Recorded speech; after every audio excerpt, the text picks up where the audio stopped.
오늘은 HDC 현대EP를 왜 갑자기 움직였는지, 그리고 이 상승이 단발성인지 더 갈 여지가 있는지를 최대한 현실적으로 정리해 보겠습니다. 결론부터 말하면 이 종목은 요즘 시장에서 딱 사람들이 좋아하는 조합을 갖고 있어요. 첫째, 실적이 좋아졌고, 둘째, 해외 생산 거점이 늘고 있고, 셋째, 자동차 전장 쪽으로 스토리가 이어지는데, 넷째, 수급까지 붙으면서 변동성이 커진 상태입니다. 다만 여기서 중요한 건 좋은 이야기와 좋은 매수 타이밍은 다를 수 있다는 점이에요. 그래서 오늘은 칭찬만 하는 게 아니라 리스크와 대응 전략까지 같이 잡아보겠습니다. 먼저 회사부터 짧게요. HDC 현대EP는 자동차용 복합 PP 같은 플라스틱 소재 그리고 엔지니어링 플라스틱 쪽을 하는 기업입니다. 쉽게 말하면 자동차 경량화, 전장화가 진행될수록 수요가 커질 수 있는 소재 업체고요. 전기차가 늘면 배터리 무게가 커지니까 차체 경량화 니즈가 더 커지잖아요. 그 흐름 속에서 소재로 먹는 회사입니다. 이제 차트 이야기. 최근 주가가 눈에 띄게 움직이면서 2026년 2월 12일에는 장중 변동성 완화 장치 그러니까 VI가 발동됐다는 보도도 나왔습니다. 그 기사에서는 전일 대비 11%대 상승과 6천원대 거래가 언급됐고요. 이런 급등 구간은 두 가지 시나리오가 있어요.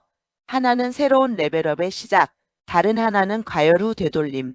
둘 중 어느 쪽인지는 차트만으로 단정하면 위험합니다. 대신 차트는 행동 지침을 줍니다. 지금처럼 변동성이 커졌을 때는 추격 매수보다 눌림에서 분할이 훨씬 안전해요. 특히 VI가 나왔다는 건 그만큼 단기 체결이 빨랐고 매수매도 힘겨루기가 심해졌다는 뜻이거든요. 다음 재무입니다. 이번 종목의 가장 강한 근거는 사실 차트가 아니라 실적이에요. 2025년 연결 기준 매출은 거의 제자리인데도 영업이익이 크게 늘었습니다.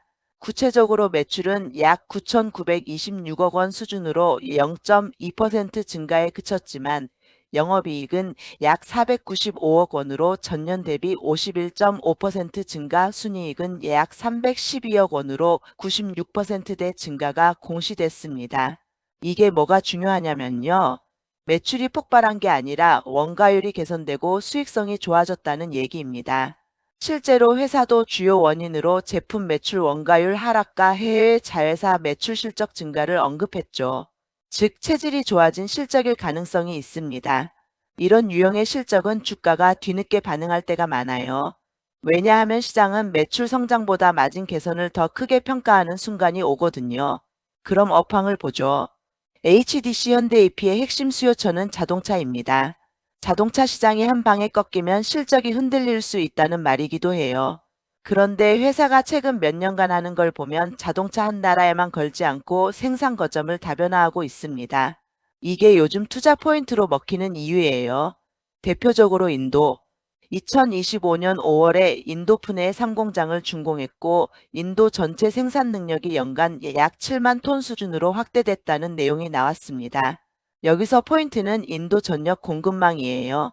첸나이 3시티 푸네로 삼각 거점을 만들면 물류와 납기 대응이 좋아지죠. 자동차 부품 소재는 납기와 안정성이 진짜 중요합니다. 한번 납품이 들어가면 쉽게 안 바뀌는 특성이 있고요.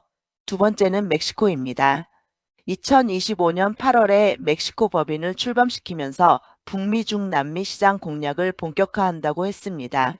몬테레이 지역 연 2만 5천 톤 생산 능력, PPP 엔지니어링 플라스틱 교차 생산 라인 등 내용이 구체적이에요.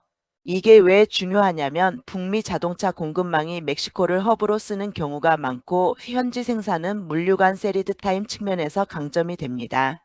결국 인도는 성장시장 대응, 멕시코는 북미 공급망 편입으로 해석이 가능하죠. 정리하면 이 회사의 상승 재료는 크게 네 가지로 묶입니다. 첫째, 실적이 숫자로 좋아졌다. 특히 마진 개선. 둘째, 인도 상공장으로 인도 전력 공급 체계가 강화됐다. 셋째, 멕시코 법인으로 미주 시장 진출을 생산 거점까지 포함해서 가속화한다. 넷째, 이 모든 게 자동차 경량화 전동화 흐름과 맞물린다. 하지만 리스크도 분명합니다. 저는 이 부분을 꼭 길게 말하고 싶어요. 첫 번째 리스크는 자동차 업황 둔화입니다. 자동차는 사이클 산업이고 글로벌 경기 꺾이면 주문이 줄 수 있어요. 두 번째는 원재료 가격입니다. 플라스틱 소재는 원재료 변동이 마진에 바로 들어옵니다. 작년에 원가율이 내려가서 좋았던 만큼 반대로 원재료가 튀면 마진이 다시 압박받을 수 있어요. 세 번째는 해외 공장 램프업 리스크입니다. 공장을 세우는 건 시작이고 가동률이 안정적으로 올라오고 고객사가 늘어야 실적으로 연결됩니다. 멕시코도 양산 본격화는 2026년 초부터라는 계획이 언급된 바가 있으니 그 전후로 실제 수주와 가동률이 확인돼야 해요. 네 번째는 변동성 리스크입니다. 최근 수급이 몰리면서 투자주의 지정 같은 시장 경보가 붙는 구간이었죠. 이런 구간은 위로도 빨리 가지만 아래로도 빨리 밀릴 수 있습니다. 그래서 매매 전략이 더 중요합니다. 그럼 추가 상승 여력은 어떻게 보느냐? 저는 이렇게 봅니다. 주가가 더 가려면 결국 시장이 확인하고 싶은 건 두 가지예요. 하나는 영업이익률이 2026년에도 유지되나, 다른 하나는 해외 거점이 매출과 이익으로 숫자화되나, 즉 스토리가 아니라 실적의 연속성이죠. 그래서 대응 전략을 세 가지 시나리오로 나눠볼게요. 첫 번째, 강세 지속 시나리오. 주가가 단기 급등 후에도 거래량이 유지되고 눌림이 깊지 않게 나오면서 다시 고점을 두드린다면 이건 수급이 이어지는 그림일 수 있어요. 이 경우 전략은 간단합니다. 추격하지 말고 눌림에서 23번으로 나눠 들어가고 한 번에 몰망하지 않는 것. 그리고 급등봉 저점이 깨질 때는 기계적으로 비중을 줄여서 리스크를 통제해야 합니다. 두 번째, 과열 후 조정 시나리오. VI가 나온 종목에서 흔한 패턴이죠. 위로 쏘고 나서 며칠간 거래가 쉽고 되돌림이 깊게 나오는 경우입니다. 이때 제일 위험한 게 처음 밀릴 때 손이 안 나가는 것입니다. 이런 조정에서는 좋은 회사여도 주가는 한 번에 1020%씩 흔들릴 수 있어요. 그래서 손절을 잘 못하는 스타일이면 애초에 비중을 작게 잡아야 합니다. 내가 감당 가능한 흔들림이 몇 %인지부터 정하고 들어가야 해요. 세 번째, 박스권으로 재정비 시나리오. 급등 이후 일정 구간에서 횡보하면서 실적과 뉴스가 따라오는 걸 기다리는 구간입니다. 개인적으로 중기 투자자에게는 이 구간이 더 좋습니다. 왜냐하면 평단을 관리할 시간이 생기거든요.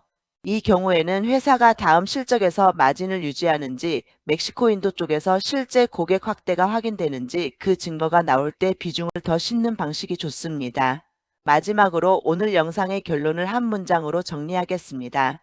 HDC 현대EP는 해외 생산기지 확대 원가율 개선으로 실적이 좋아진 소재주라는 점에서 매력은 확실히 있습니다.